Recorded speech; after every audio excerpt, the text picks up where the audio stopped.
I was afraid of the dream dying.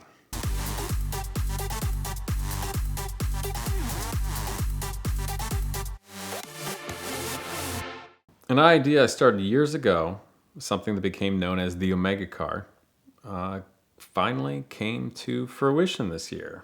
It was something I started building back in 2012 and 2013. Built a beautiful structure, beautiful car, turbo diesel powered, tuned everything, built everything, configured it in a way that I thought would best work. But way back then, that was when I just started Genius Garage.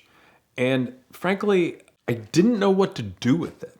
I didn't yet have a voice. I didn't see the direction to go with it. And I didn't just want to build this car that I thought was brilliant for the world and mass production. And I just sat on it.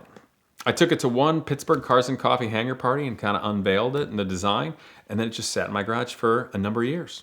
Right before it was time to wire it and drive it, I stopped working on it and put it in my garage and all but forgot about it. It was a combination of things. I had recently seen somebody try to achieve something with a really cool build that fell short. And he got a lot of publicity, but it never happened. And that stuck with me. I wasn't afraid of doing that, but one, I was exhausted from the first year of Genius Garage. I was exhausted from building that car. I was honestly afraid that if I finished it, even if it was fast and recyclable and got 100 miles to the gallon and was amazing, that no one would care.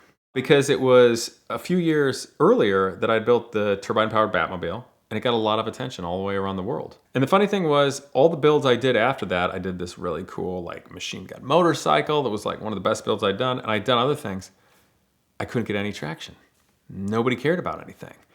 And when I saw this person get all this publicity and then fail at building this other car, I just parked it in my garage and stopped. I frankly lost the fire to finish it. I lost the fire to drive it. Because if you build a project all the way through and you have something awesome, you can keep not the fantasy, but the belief alive. But if you finish it, or it doesn't go well, or nobody cares, the dream dies. And for I think a lot of people, and myself at this time, I was afraid of the dream dying. So I wanted the dream to stay in my garage and be incubated rather than pushed out into the cold and die. So there the car sat in my garage, and that was in the condo right next to my Dodge Viper when I had to rebuild it from being wrecked. I slowly was working to finish it, just enough to keep the dream alive and care about the car and what it was that I was striving to create and the concept. Did this beautiful pearl white matte finish, but I didn't finish wiring it. I plumbed it, had everything in it, but the brakes, the shifters, the wiring wasn't finished, and I didn't drive it. I didn't. Because at the time in my life, I created Genius Garage. I worked really hard. I wasn't sure about what was going on with Columbus. And I was working on vintage cars to make a modest living. And that was before I ended up moving to the greater Toledo area. But eventually, it hit me. This car is doing nothing for anybody. It's a paperweight. It's sitting in my garage. What am I doing? And I thought, you know, if it's not going to do anything, it can at least inspire a Genius Garage.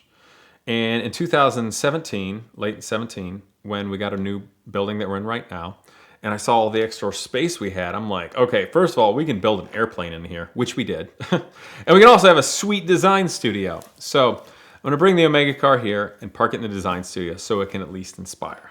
And it did. It was an inspirational thing to walk in and see this beautiful concept car. But it was this year when we were doing the Lykan Hypersport and doing interviews where one student, to work on the Lykan, he was also vastly interested in fuel efficiency and cars of the future. And, you know, he's a young man who cares about nature and parks and worked at them and spent a lot of time in California at the natural parks and cares about that and fuel efficiency. But he's a supercar guy, loves going fast and building awesome cars and race cars. I said, I tell you what, you want to work on the Lykan, you want to do the builds, the race cars. If you want to work on this with me, we'll do it together. And you can learn with me and we'll do something with it. And he was all about it. So this summer we wired it up just as it was. We had already gotten the brakes ready. I'd already finished the sifter the year before. We're really close. Started tuning it. And by this point, the car is old now. The old iPad I had for it is so out of date that, of course, we had to get the right apps and get everything communicating and getting it right. But one of the most exciting moments of my life came up, And it was great because I got to share it with other people. So this young man who was, we were working on it together, we got it running. And when we first got it running, we were having a hard time bleeding it. And I was kind of skitzing out. And that was the moment where kind of my own personal vulnerability as an artist, as an engineer, as somebody who's like having a vision, you know, that wants to create this, it was just about to come to life and start. And we started it. And it had gears. And I could push in the clutch and run through the gears. It was sitting on jack stands. And that day I was just like, it's alive. The best day for me at Genius Garage this year was all the guys were working on the Lycan, the race cars, and this guy, we got it running. And we drove it out under its own power. We didn't have the doors on. There were no seats, and we were just sitting in the monocoque. Now, when I initially designed this thing, it was going to be very lightweight, monocoque chassis, super stiff, highly efficient in terms of aerodynamics and its ability to put the power to the ground. And with the drivetrain, the added benefit of this particular drivetrain, the way I set it up, which I totally forgot about, is the byproduct of making it super efficient for fuel efficiency means it's gonna make a lot of power and it's gonna be really fast if you go all in. I was driving in the parking lot and Brian was riding with me, and I go to just roll into the gas a little bit and it immediately started making a boost. I'm like, holy crap, it's fast. And I'm like, let's roll into that a little harder. Blew the tires off. Like right now, just lit them up. And the guys, they're all freaking out and hooping and hollering. I'm like, all right, let's see what it'll do. I just lay into it. It'll roll stripes for days. And we end up turning on the street with it and just getting on it a little bit. It's stupid fast. It'll jump the Viper fast right now. And I was just blown away. And we immediately got so excited because the car was dead solid. Everything worked the way that it should. And I was just into like car testing racing mode and decided to roll up into the front of the parking area. And I'm like, I'm gonna stick it in second.